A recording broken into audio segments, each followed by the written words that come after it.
Well, look who it is. I'm Jesse. Across from me is Jay Purcell, founder of SIGNL Radio. That makes this Roots to Grooves. Welcome. What's up, Jay? Pretty good. How you doing? Doing well. It's very freezing in Seattle. Yeah, you know what though? It's a new year.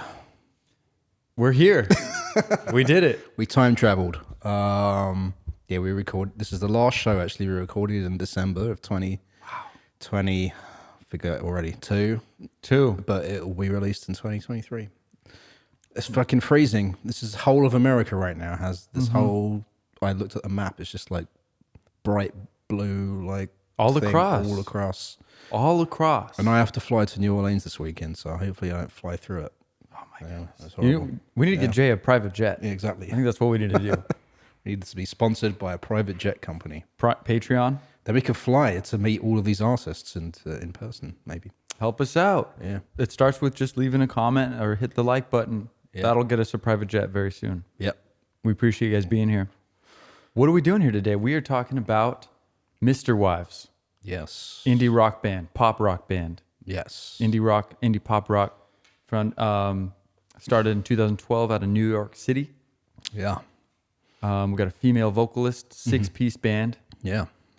What else we got? These guys they've toured with Panic at the Disco, 21 Pilots. Yeah. The list goes on. Foster the People, Paramore. There's elements of synth pop, indie rock. Folk even, kind of Americana folk. Yeah. Tinged in there through the the strainer of like pop music or indie rock, indie pop. Right. Anyway. Yeah. But yeah, and they go to various points beyond there. But yeah, it's like synth driven pop. Yeah. Very poppy. It's like, for me, I hadn't heard this band before. I listened to their first album all the way through earlier today that we played that track off of. Our Own House, 2015, that came out. It was a lot more poppy than I was thinking. I was like, oh boy, what's Jesse into these days? First tits and the tantrums. Yeah. So, Fits and the tantrums. And now this band, now I sound like a hater already. I'm sorry. Oh, it's going to be one of those episodes. No, they're not as poppy as Fits and the Tantrums. I think Fits and the Tantrums started off interestingly, and then they just went way too poppy for me, my personal taste. Fair. This band, MisterWives, it's interesting. Their first album, like that we just played, it's like parts of the song that sound indie rock, and then parts of it that just sound like Britney Spears to me or something like that. Okay. It's like a very interesting juxtaposition between, sort of full-on pop and like a little bit of indie rock kind of thing. And totally. Yeah. I mean, that's why I was attracted to them, I suppose. Okay. Yeah. Because, but the synthy, folky, indie rock that's all tied together with Lee's. What's her name? Mandy Lee is the female vocalist. Yeah. All tied together with her nimble vocals. Yeah. She has some good lines. Yeah. Good melody lines, good hooks. Like I used the word nimble. I think I got that from another interview or something, but she goes up and down and she weaves, and they're really intricate, good melodies that drive the song. Right. Yeah. And they're pretty strong. I think she's, I don't know, I'm not a vocalist myself, but she seems like a fairly strong vocalist, as she can hit these notes. I'm sure they're produced and maybe using auto-tune like everybody else is, but she's able to get this energy across. Right. This essential pop music. Yeah. In a very sufficient way. Right. And that just alone is impressive to me. Yeah. So yeah, it's cool. Well-rounded band.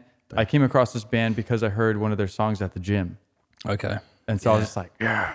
It's just like, and I was like, this is pump me up. Let's go. And you Shazammed it or something? Well, they have a LA Fitness TV. They show you what's playing. Yeah, so there's like music videos and they show the artists and everything. There you go. There's like music facts sometimes. Okay.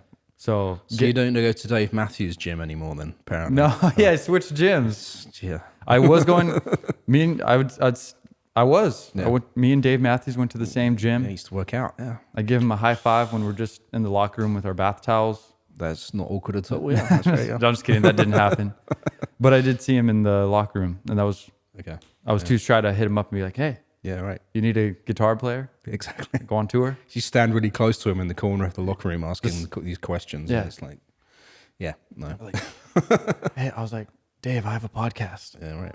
Come talk to me.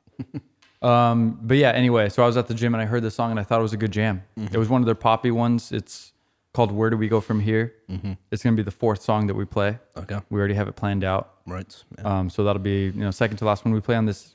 That's the one I'm kind of most excited to talk about. Okay. That's where most of my main energy for this band is coming from. Oh, okay. I didn't, because I knew nothing else about them. Right. Yeah. So this is a new band for me as well. Yeah. And that song turned me on, so I had to talk about it and dive in. Okay. Because I was going to do that whether we talk about it on Rooster Grooves or not.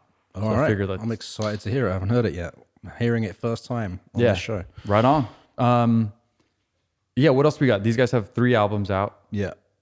Full lengths. 2 EPs. I think the very first release was an EP called Reflections, which must have had that song that we opened up with. I think they put a lot of those songs from their first EP on the first album. I think Coffin was another one that people talk about a lot. So that came out in 2014, and then, yeah, like you say, 3 albums. Should we do a name check for the band members? Let's name check them. Yeah. We'll do I'll say the name, you say the instrument. All right. We got on vocals, Mandy Lee. Oh no, I said you're my bad.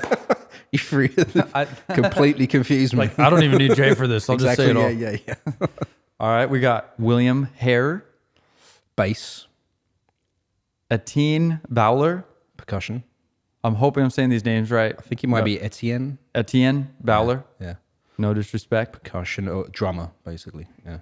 Mark Campbell, Guitar, Mike Murphy, saxophone, Jesse Bloom. trumpet and keyboards. Nice. And he left though August of last year. Spoiler. No, sorry. No other band lineup changes though. It's been the same lineup since they started. So, yeah. Should we play another track before we get into the early years? So yeah, we opened up with Reflections, I think. Yeah. And that was off their first album, and that was one of their breakout hits. Yeah. That was one of the ones that really put them on the map, I think. And we're gonna play another track off that first debut album. Oceans by MisterWives here on Roots to Grooves. It's the band we're talking about this week. MisterWives out of New York. That Oceans. was the track. That was a track, Jay says, passively. No, I had a brain fart. That was music. I was like, anyway. I was looking to you, hoping you would say something to carry the episode. Oh, I thought... Because I was like, I don't know what I'm saying. I didn't want to interrupt, but I was going to say, let's talk about the band name. Yeah, Mr. Wives. I just didn't want to after you. Mr. Wives. What does it mean? So it's a play on words, right?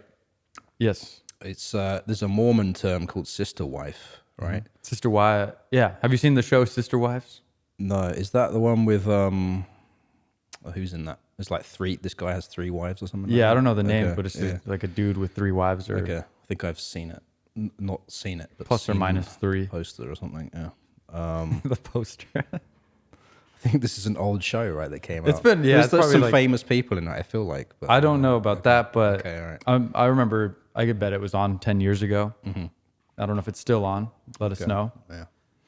But yeah, Yeah, so it's basically like a guy, a Mormon that could take on more than one wife. Is that right? It's Mormon? it's allowed in their culture. Yes. Okay. Apparently.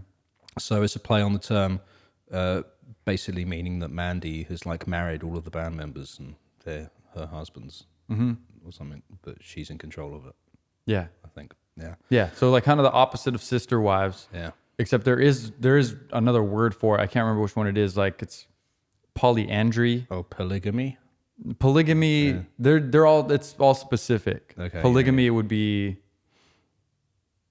like you're in a relationship, but you're also in a relationship with this person, but you're not in a relationship together. Okay, right. I get it. But then there's polyandry. Secret wives. Yeah, there's different words for these specific Yeah. familial I situations. feel like I've seen a documentary or 2 about this type of stuff. Yeah. I can't remember. Because, yeah, most of this isn't common stuff that people deal with Yeah. on a day-to-day basis, for sure. So yeah, I think they said there are some people that they have encountered at shows that weren't happy with their name, their title choice or something like that. Some other Mormons, maybe not at their shows, but like I don't know, because I don't know if they're Mormon themselves. Are they? We have any Mormon members in this band? Not that I'm aware of. Right. Okay. Yeah. So anyway. I think it's fair play on words. Yeah. I have no problems or qualms with this name. No, neither do I. And it's slightly clever. Like just barely. Yeah. I didn't really have a reaction to the name when I heard it. Yeah. It's just fine. It's just fine. Okay. Yeah. Moving on. Yeah. Okay. Anyway. So I don't have a lot about all the individuals, about their early life and stuff. Yeah. We got a big band. Yeah. It's a lot of people, but let's just kind of start talking from when they formed. Yeah. So I'm looking at 2012. Right. And that's when Mandy Lee, lead singer, basically I heard the story. She wanted to have an 80s cover band for her birthday. Yeah. I don't remember how old she was, probably teenager. It was her 18th birthday party. There we go. She just moved into her first new apartment. I think her first in Astoria in New York. And she wanted to throw an 80s prom theme party. Prom theme. 80s prom. That party. is fun. Yeah. But she was 18. Why didn't she just go to prom? Yeah. I think I mentioned about someone dropping out of school on the last episode. I think it was Mandy Lee that might have dropped out of school. But I still don't know. I don't know. Maybe, but we don't know. I think I read something somewhere about someone doing something. I heard something one time. Well, that's cool. So Well, maybe she did do prom, but she wanted to have this 18th birthday. Maybe both. party. She just wanted the 80s theme nonetheless. Exactly. So she had met, was it William Hare? First of all, yeah. Through, I think, well, yeah, you were saying she wanted a band to play at this party, and a friend of hers was like, hit up William Hare to do it. He gathered a few of his friends, and they learnt a bunch of like Cyndi Lauper songs, I think, and other things, and played the birthday party. That's awesome. Yeah, and then it was after that, I think, not too long afterwards, that Mandy was like, "Oh, I need a roommate. Do you want to?" And asked William if he wants to be the roommate, and so he moved into this apartment. Not long after that, I think. They kind of joked about it. There's this interview of them walking through the streets and sitting. Eventually, they go and, as a whole band, and sit on the stoop of this original apartment, kind of thing. And they were like, Mandy was like, at that point, it was just like anything kind of goes, whatever. Like, oh, I need to pay rent, maybe, or something like that. Like, you just move in. Like, I don't know. This is the vibe I'm getting from. Yeah, right. And so that happened, and they're both into music, talking about music stuff. And then eventually, Mandy meets Etienne, right? Through William. William was friends with Etienne. It turned out that Mandy and Etienne were working at like different restaurants, but like a block apart, I think, in Manhattan, or something like that. Sounds like that. Yeah. And I think they said that Etienne used to come in like pretty regularly for like a soy bacon burger or something like that, and she would serve him, and he did this for a while until they eventually talked about music, and he was like, "Oh, are you any good?" And I think she kind of laughed at that. I was like, "What do you mean?" There's this interview where they sort of recount the story. Anyway, like she gives him her MySpace link. He goes home, he listens to it, like hits her up and is like, if you ever need a drummer, like, this stuff's great, kind of thing. And I think it kind of sort of started from there, right? What else do you have around this sort of story formation? That's mostly what I have, other than that her and Etienne started dating. For some of the other band members frowned upon this, apparently. Is that right? I read that somewhere, yeah. But then they sort of got over it, yeah. What do you know about that? That's all I read. I didn't see that. I just read one line that said, some of the other band members initially frowned upon this situation, kind of thing. I could see how it would be a potentially tumultuous situation. Yeah. Like our lead singer and this other guy. I mean, yeah, I've been in a band with a female singer when I was in my teenage years, and there was dating that happened between the other members. Yeah. How was the feel of the band about it? Well, when the first relationship broke up, and then it was like, okay, it was a little bit rocky, and then she started going out with the other member of the band. Oh, no. That's when it got a little bit weird, and then the band ended up breaking up not long after that. I imagine that would be weird a little bit. Yeah. Especially as the first relationship wasn't completely like finished to the satisfactory of both parties. If you know what I mean, sort of thing. Ouch. So anyway, You, yeah, if you're teenagers. gonna, We're teenagers, you know. So okay, they're figuring it out. Yeah. Lesson learned. Yeah. I'm just saying, if you're gonna be the lead singer of your band, you can't be your own band's groupie. You know, it's not gonna work. Yeah, you got to get some level of success. Yeah. Outsource that, and then you can outsource these jobs. Exactly right. Yeah. Okay, so let's move on. So yeah, they start making music together. Yeah. The three of them. That's like the core of the group. Right. Yeah. Basically, no shade to the other members, but that's what it says on the internet. Right. So their first show they played in 2013, not long after they got together. Yeah. Initially, February 1st, specifically at a pretty famous spot called the Canal Room in New York City. Yeah. So, and then, I mean, I'll just jump into the next note I have. The day after they played the Canal Room, they got signed to Photo Finish Records. Right. So yeah, I read about this and I was like, okay, this is a little bit too good to be true. I feel there's a little bit more to the story. So I'll back up a little bit for a second. But yeah, it was the three members, you like to say, were the core of it. But then they did, through friends of friends, recruit all of the other members of the band to be a 6-piece. Right. Yeah. It wasn't completely like random. Yeah. And so, and they were already writing though. I think Mandy writes all the songs in the band. Right. We'll talk a little bit about it later, but she basically writes all the songs on piano and vocals, and then all the other guys kind of like flesh it out, sort of thing. And so the first song they played as a band together live was Oceans, which is the second track we played tonight. And they said they just kind of all knew in the room at that moment. It's like, oh, this is everything we've been searching for. Like, you know, for years independently, they've all been in different bands and trying to pursue different things. But when they all came together and they played this song of theirs, Oceans, they said, oh, it just gelled. It was kind of like the Fits and the Tantrums kind of thing that we talked about a few episodes ago, where it was like one rehearsal and then was 5 phone calls, one rehearsal, and then a show or something like that. Exactly. Yeah, it's a little bit like that for them. Like they just knew that they had something really good here. And so, yeah, the Canal Room? That's right. Yeah, so they had played a few other shows around New York before then. Like, from what I was reading, everyone was like making it sound like it was their first and only show and then they got signed. It's like, no, they had a few shows before then. Like, just like in hindsight, it became their first show, quote unquote. Yeah, and so the night that they did this, I think they were supporting like a 90s cover band or something. That's right. And the place had got really packed out, and they said it was kind of funny because a lot of people thought that the place was packed out because of MisterWives. Am I saying that name correctly? MisterWives, yeah. Yeah. I had a mind blank. Oh, that's that right now. But no, it was packed out because of this 90s cover band. But anyway, they play the show. It goes really well, and I think they said they got their booking manager, their like agent, and their record deal all on that same night. But they said over a lot of whiskey. So, you know. But and that one guy that I think it must have been the one guy that founded Photo Finish Records. I looked him up. Can't remember his name. Sorry, but he's an agent for CAA as well, Creative Artist Agency, and they're a pretty big deal agency. So, and this guy was an talent agent anyway, and he started his own record label on the side, and that was who they talked to. That was who signed them. Well, great. Yeah. So. But it really is kind of a. The truth is still there. They just formed this band, and shortly after, even if they played some shows, you know, they played a few shows, several shows at least, and then they got signed. Right. So even if it's a little bit of a exaggerated story, like they played one show at the Canal Room and the next day they were signed, it's still essentially that same story that really happened. They just played a few more shows and put a little bit more work, and there's a little bit more to the story. Yeah, I guess I guess with all of these things, like.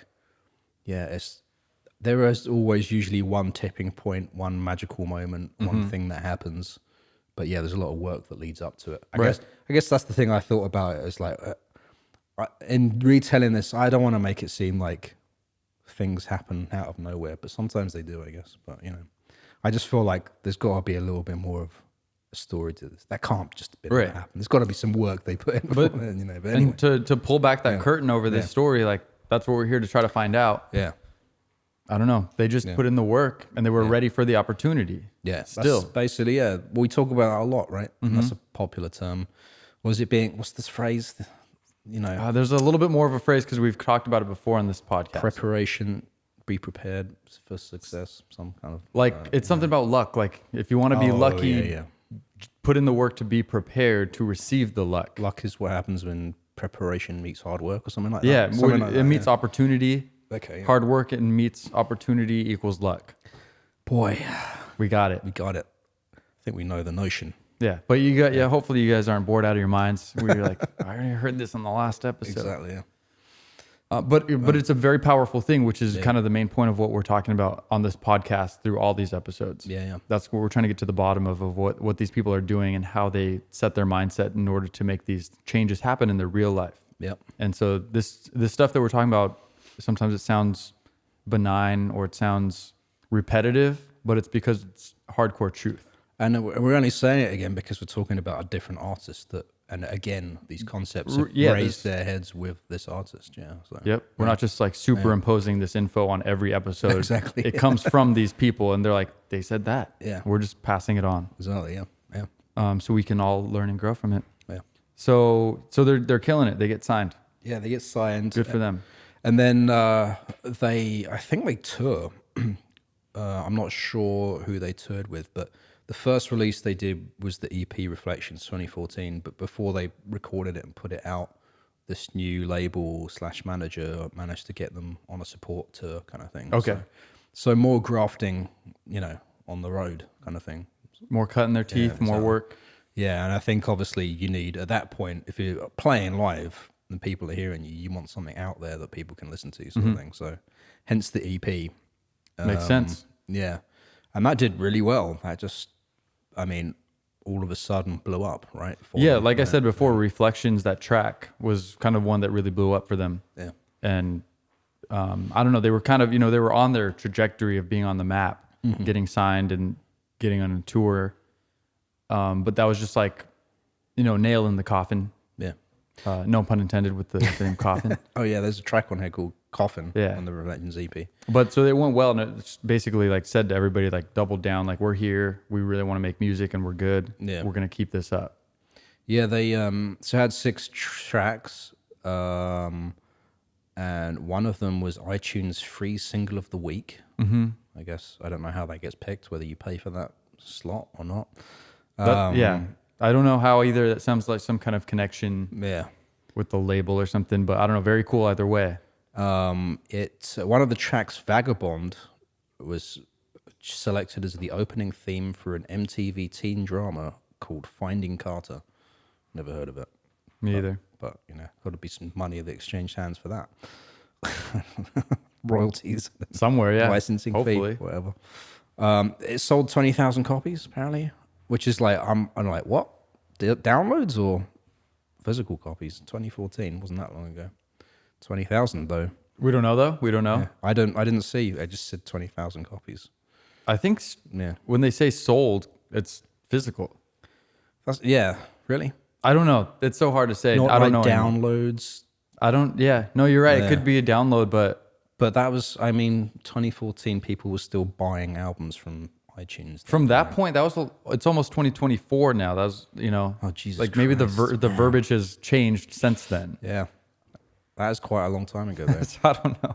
I felt like it was 2014 yesterday. I know it feels closer to 2014 today, but we're much closer to 2024. Yeah, we are. Jesus. Like a year away about.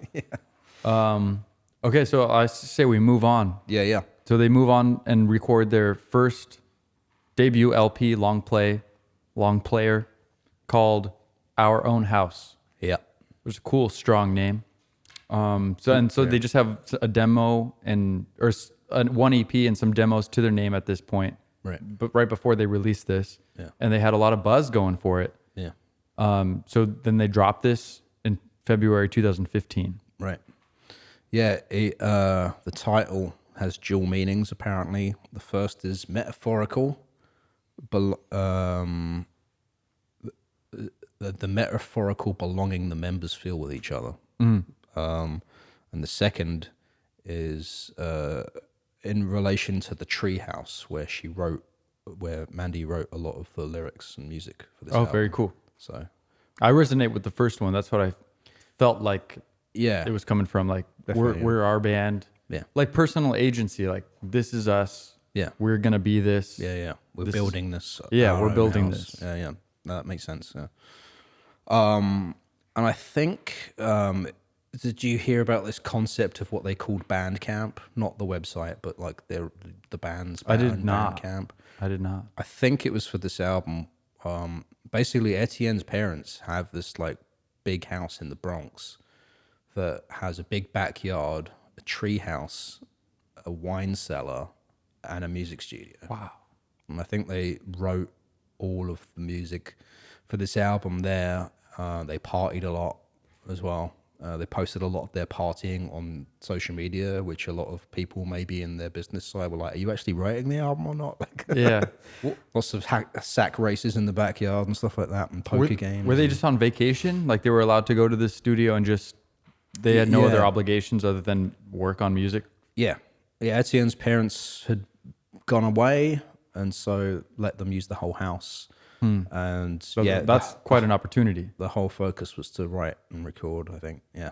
Good for them. Not to take anything away. Yeah. It's just a lot of artists don't have the simple opportunity of No. here's a piece of property with a music studio on it, and you don't have to do anything else but make music for a long period of time. Yeah, exactly. That's and like- it's in the city. It's in, like, you know. That's an insane opportunity I didn't know. I was that not trying- everybody has Yeah. access to. I was trying to look up what Etienne's parents did for work. Yeah, what? Couldn't find anything, but like, I don't know. That's mysterious. It's mysterious. And they have a music studio there. Yeah, what is that? Yeah. Is his dad into music? I don't know. You What's going let on? us know because we didn't see anything about that. Yeah. I want to know more about Yeah. the parents, And Etienne's parents. there's some pictures as well. I think they shared a lot of their time there on their own Instagram and stuff like that. Mm-hmm. So there's that out there. Yeah. Interesting. Yeah. Let us know if you guys got any other information on that. And the treehouse, because I read about the treehouse. in That was multiple that treehouse? interviews. Yeah. And I was like, okay, that's a weird place to like write music. And then I saw it in a photo. It's not just like a treehouse. It looks like a fucking house in a tree, you know, like a finished house with windows Oh wow! Come on. Okay. and a roof, Okay. plaid siding, you know, painted. My goodness. Yeah, exactly. Yeah. My goodness. Who are we talking about here? I don't know. Hey, that's cool. Everyone gets different opportunities in exactly. life, and nothing is fair. Yeah. So, 2016, Yeah. they casually go on tour with Panic at the Disco. Okay. Casually. Casually, just I on don't. tour. By the way, I don't really know. I know the name. I saw a Taylor Swift documentary recently with the guy, the singer from Panic at the Disco. You know Panic at the Disco songs, Okay, all right, probably do. But You- here for it- yeah. sure. Okay. They're huge. Okay. Panic Well, at the Disco. We'll play Fire- some after this episode. I'll All play you a song. All right. You've got to know. Are they pop? It's pretty poppy. Okay, yeah. They started less poppy. I think I don't know too much about them, but I think they started a little more like pop punk, Okay. a little more like a punky alternative vibe. Okay. And they've gotten kind of more pop. You know, I almost yeah. I don't want to talk anymore about Okay. Panic. They have some really good stuff. Yeah. That's all I'll say. All right.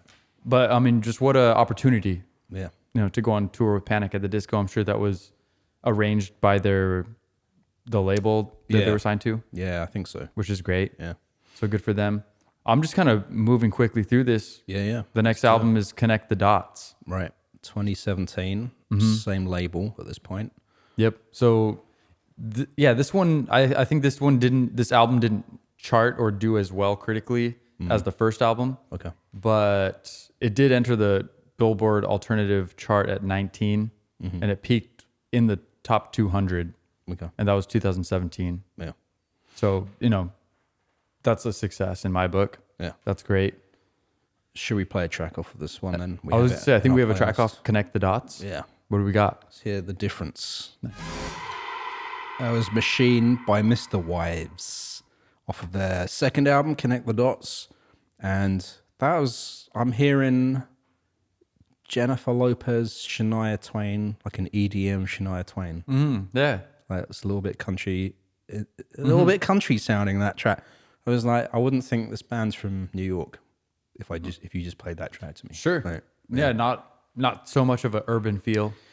And I was thinking about this as I was thinking about those references that I just described. I think it might make sense if I say the name of one of their biggest influences, No Doubt. Okay. The band, No Doubt, with Gwen Stefani. If you think about No Doubt and you think of that song, it could be like similar sort of thing. Yeah, I mean that had like the horn section. Yeah. I feel like that's a little bit of a vibe with Yeah. like Gwen Stefani. She's like I've seen him. She's sang with Sublime. Okay, yeah, You know, a little bit of that, yeah. like even ska. And there's another relationship parallel because Gwen Stefani used to be in a relationship with No Doubt's bass player, Tony Kanal, who apparently Mandy had served at her restaurant in New York. The bass player, Tony Kanal, came in there. And she spilt... Ooh, a lot of serendipity. Yeah. Canal room. Oh, I didn't think about it. It's Canal with a K, though, but still. Oh, still. And she spilt the latte that she made for him, on him, I think. Not a good move. Oh, no, maybe not on him, but like she spilt it. Like, you know, I don't know. There's a weird claim to fame. Another claim to fame thing, speaking about, I just want to get this out because I thought it was interesting, was the trumpet player guy that left, Jesse. Right. Not Jesse. Is it Jesse? Jess? Yeah, Jesse Blum. He's from Scotland. No, sorry, I'm getting this mixed up. Mark Campbell, not the guy that left. Mark Campbell, guitarist, who's originally from Scotland. I think when he first got to New York, he was walking through Central Park. He saw some people playing soccer in Central Park, and he was like, "Oh, you know," I was like wondering how I could play soccer. So he like went up to one of the strangers that was playing soccer to see if he could ask like some information, kind of thing. And it turns out to be Mick Jagger. No way. Yeah. And he was like shocked because like he grew up listening to Rolling Stones. Like Mark's dad was like a heavy Rolling Stones fan, so he knew the music. He's fresh in New York. He just goes up to this random guy in Central Park, and it turns out to be Mick Jagger. So yeah, Like I said, the serendipity. That's insane. yeah. The chances of that are so low. I know. Yeah, I've actually. This is completely aside, but this happened to a guy. I saw this YouTube video recently of this guy that was really into Patrick Stewart and Star Trek kind of thing. You know, Patrick Stewart. Yeah. So this guy was a fan of the show. He was a kid or a teenager. He went to see Patrick Stewart in a play, and then after the play, he tried to say hello to Patrick Stewart. And apparently, Patrick Stewart snubbed him or was like really rude to him or something like that. And it kind of devastated this guy for like years because he was a super fan of like the show. And years later, he's sitting down on a park bench, like doing something else, like filming video or something. And this guy comes down and sits next to him, and he turns around and it's Patrick Stewart. And he ends up having a whole full-on conversation with Patrick Stewart about his childhood trauma with that event and stuff like that. Oh, wow. So on YouTube, Google it, YouTube it or something. But it's funny when things like that happen, you know, when it's not just stumbling upon, like knowing, oh, that's the famous person and going up and talking to them. It's like a different type of encounter, you know what I mean? It's like, you know, I'm just asking him directions or something. Oh, and aren't you like such and such? Yeah, That's you just funny, coincidentally treating Mick Jagger like he's some pedestrian in New York. Exactly, some commoner. Which maybe they might appreciate. He might have appreciated that. I don't know. Yeah. Not like, hey, can I get a picture? Can I get a picture? I love you. Yeah. It's like, hey, how do I get playing soccer too? Exactly. Bro? Yeah. Who the hell are you? By the way. Right. Exactly. Anyway. Okay, but let's side notes aside. Yeah. So that was 2017. Connect the Dots come out. Yeah. Fast forward a little bit. The next kind of big event in this band's career, Lee and Bowler split up. Yeah. They break up. Yeah. It was 8 years. And 2019 they broke up. Yeah. And they keep it quiet for a little while. They released this EP, Mini Bloom, which is their first thing on a new label Fueled by Ramen. We mentioned that label a while ago, and I realized it's Young the Giant released something with them. Yeah, they put out this short EP, but just before they released Super Bloom, the new album, they put out this announcement on their Instagram talking about the breakup kind of thing. We're thinking, basically, because it's a kind of a breakup album, like Right. The lyrics, like the very first track is called The End, and it's about the breakup kind of thing. And they were thinking like, there's no way we could like put this out without acknowledging the fact that this happened kind of thing. So interesting thoughts. What do you think about this whole thing? I mean, I think there's, it reminds me of like Fleetwood Mac. When there's a band that doesn't break up as a band, but members in the band break up and they all stay in the band. And then they're all writing music about that event. Is that what happened with Fleetwood Mac? I didn't know that. Okay. Right. Yeah, Lindsey Buckingham. Okay. And the girl's name, whatever her name is. Okay. Everyone knows. Come on. And then, they broke up, but they were still in the band, and they were both songwriters in the band. Right. And so they're writing, like collaborating with each other, writing lyrics about each other's breakup that they had with each other. Yeah. So it's just like a really conflict of interest type situation. Yeah. And really beautifully like just earnest and open, just being like, okay. Yeah. Like we just broke up, but let's write a song together about it. That's kind of a cool thing. It's kind of dark, and I'm sure it was heavy and tumultuous emotionally to get through that. But very cool and maybe therapeutic. I'm not sure. Maybe it's not a healthy thing. Well, so I read an interview with Mandy Lee talking about the breakup and this new album. And so I didn't know this up until this point of reading this interview, but apparently like all of the previous albums, Etienne had been the key producer. Basically, she would write the songs on piano. They would come together as a band to flesh them out, but it was really Etienne that like produced, like, you know, one-on-one, like in the studio, like he's manning the computer type thing. Apparently that didn't happen for this album, so that's the one thing that did change. And she actually like directly made a comment about this, saying it would have been too brutal to like, I've got this breakup song and then I'm going to work with the person I've broken up with. Like, she didn't want to do that kind of thing. So that is one major difference on this album, is they didn't work together in that way, specifically because of the nature of the lyrics, and it just would have been weird to do. So like what you're saying, Fleetwood Mac, they did the opposite of that kind of thing. Didn't, but they stayed in the band, you know. Yeah, so similar events. Yeah. Moving forward in a little bit of a different way. So that's cool. Yeah. But like props to them, because that's an emotionally difficult thing to do just in general. Right. So professionally it's cool because they moved on. Yeah. And like socially it's cool because they moved on in their personal relationship. Yeah. So I think it's a healthy thing. I don't know. It's healthy. Yeah. I mean, especially if you're young and you've been together for as long as they have, you know, you grow differently as people kind of thing, you know. Yeah. They went from dating in their teenage years to the early adulthood, coming up in the success of this band. Right. Yeah. I can't imagine. Yeah. Yeah. So, you know, but we don't know what happened. And I have concerns about, like, you know, I feel like when something like this happens, it's like you're okay for a little bit, but I don't know how long that both of these people could stay in the same band with each other, especially if they get into new relationships with other people. Could start to get a little bit weird, maybe. I don't know though. I'm just thinking out loud here about like, how you creatively, like, because they already decided to not work together in the studio because they broke up.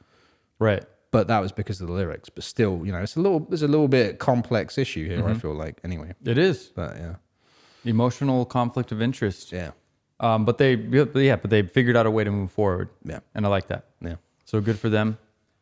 And then, so let's move on to what I've been waiting to talk about, is this one track basically. Okay. Your gym song, your gym track. Yeah, my gym song. So Super Bloom, the album, comes out July 2020. So now we're up into this modern time period, pandemic time, basically. What do we want to do? I mean, let me just, so Super Bloom. Basically, let's play the track. Okay, and then you want to talk about it? And then we'll talk about it, yeah. Right. This is the track I already aforementioned. This is the track I discovered MisterWives with. I heard it at the gym, and I thought it was a good track. Where do we go from here? From MisterWives. That's... is that their most recent release? Brand new single, 2022? Yes. Okay, yeah. That's a banger. Yeah. I think it is. Yeah. I still think it is. It's different than what I've heard. It's my favorite I've heard of all of their other stuff so far. Me too. Yeah. Like the other stuff it's fine. Yeah. But this one is next level for me. Yeah. And I haven't heard anything that matches that level for me, to be honest. Right. Yeah. Yeah. Just the bombacity, the energy, Yeah. and everything flowing together. It's a powerful track. Hookiness. Maybe they're just, I mean, the same with every artist. Maybe they're getting to that point where they're just honing and focusing like what it is their sound is and what they do. I think it is. I think it could be a catalytic moment for the band where they finally kind of come into themselves and figure out what they're really good at. It's got to be, if they're releasing this, it's got to be maybe telling of their new album. Maybe they have a new album coming out that's going to be. Yeah. And I hope so. And I hope this is on it. Yeah. I really like that vibe. It's like a really strong pop song. Yeah. Just a great chorus. Definitely. Yeah. And then, speaking of the relationship, it's pretty sad when you look at the lyrics. Yeah, I couldn't quite make out every lyric, but what was she saying? I mean, I got the lyrics pulled up because I was reading it earlier. Yeah. So the chorus is, and in the context of her breakup with her boyfriend a year prior to releasing this song. Right. Which I'm sure this is what it's about. Okay. The chorus. Let me know what you want, because you don't touch my body. You're looking at everyone, but never looking at me. I gave you all my love. How am I not enough? So it's just pretty sad. Makes me think he cheated on her. I mean, yeah, that's what I'm saying. He's like looking at other people, but not me. Yeah. Like, where am I in this? Like, why not me? Right. Like, and it's sad. Yeah, that's sad. It's pretty heavy. And it's like, it's very poignant, and it's in the chorus of this really upbeat pop song. Yeah. And I love the energy of it. It's emotional. Yeah. It's energetic. How do you think have you ever experienced someone writing a song about you? And No. That's like, I was thinking about this, especially I watched this Taylor Swift documentary a couple of days ago. It was on HBO or something. The guy from Panic at the Disco makes an appearance working in the studio with her. I don't really know anything about Taylor Swift. I know she's a big pop star, and I know the Kanye West moment years ago at MTV Awards. That's all I really know. And so I watched this documentary, and she, in her lyrics, writes about I think this is what I was thinking. Yeah, she wrote specifically about certain people, and they knew it was about them, kind of thing. And it's the same with this band. How can you be in the same band knowing that this is a breakup album? And knowing these lyrics are about you, and like this one as well. If this is, you've got to be about him as well. Like they're playing right? live, like on film and stuff, and like she's singing this chorus, and you're like, it's written about doing me. backing and vocals. I'm just like, I don't know if he does backing vocals. No, but just being there, like I'm playing this song. Yeah. And then while she's singing about that situation, very interesting. Very cool. Do you think they have a conversation about it? Do you think I'm sure they talk. it? I'm sure they talked about it. I'm sure they. Yeah. I'm sure. Like, it's like, oh, it's a song. It's about. It's not about you. Somebody else. Yeah. No, I don't think. I'm sure they talked about it. It's just my intuition talking. Yeah, there would have to be some. Otherwise, I think it would be weird to not talk about it. It would knowing that these songs are about. Yeah. Yeah. I just don't know what that's like. How do you, especially if someone's famous and all that, like, how do you? What a situation to be in. Yeah. And what a situation to continue to bring your professional energy. Yeah. Like, we got to write this. We got to learn these parts. We got to write parts for this song where she's talking about me. Yeah. In sort of a negative light, even though she made sure, and I remember she was in the interview, she was saying she made sure not to just like straight throw shade and be like so poignantly negative. So there's there's a question that an interviewer asked her. The question is, what are some of your beacons of light these days? She's being asked questions like this. I think this is when she was promoting the album Super Bloom, right? Yeah. I don't have a direct quote, but she was talking a lot about how the importance of taking a walk, getting outside, and just it can just, something as small as that can sort of change your mood, kind of thing. She said she's a list orientated person as well. So like, you know, she can have like a lot of detailed ideas about lots of different things she wants to do and accomplish kind of thing. But that can be overwhelming. So like you got to start with baby steps kind of thing. So, you know, she's just like, you know, sometimes just getting ready to do this meeting or this interview is like the first thing you need to do kind of thing. Yeah. You know, just these little things. Going for a walk is the first, like, you know, you've been at home, you're not feeling good. Just get showered, get dressed, go out, go get a coffee or something. Even that can make you feel better or different. 100%, bro. So, yeah. We're talking about physiology here. Yeah. Yeah. Like, we're vibrational beings. Yeah. It's like scientifically proven. Yeah. You know, we're picking up vibrations, we're giving out vibrations. Our cells are literally vibrating, our atoms are vibrating. And so we need to, like, when we move our body and put ourselves in a physical situation and like quote unquote, force ourselves to feel better or feel different, we're switching the whole energy. Yeah. Yeah. And like, you know, that's like alchemy. Like that's what I see alchemy is, like changing one form of energy and transmuting it into another form of energy that's beneficial to you. Yeah. And that's creating, that's manifesting. Yeah. And so, I'm just talking physiology, physical science. Yeah. Like when you put your body in a situation where you're going to feel better, you're going to change your thoughts and your mind.